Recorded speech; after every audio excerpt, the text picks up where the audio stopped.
दर्जो पहिरियों सबक उणियों। सबक जो उन्वान आहे भला ॿुधाए त छा ही।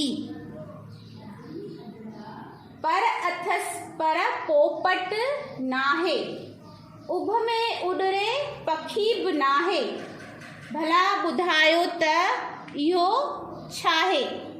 ॿारो ॿुधायो इहो छाहे। इहो आहे हवाई जहाज़।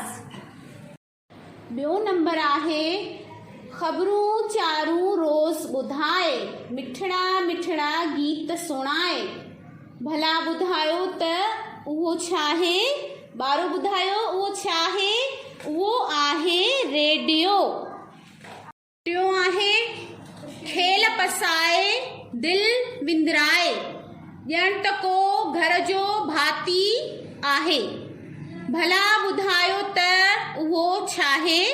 ॿारो ॿुधायो इहो छाहे। इहो आहे टीवी। सबक उणियों भला ॿुधाए त छा ही जी हाणे असां मश्क हल कंदासीं।